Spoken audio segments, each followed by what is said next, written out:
أنا أنزل علينا الكتاب لكنا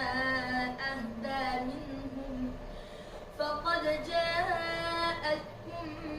بينة من ربكم وهدى ورحمة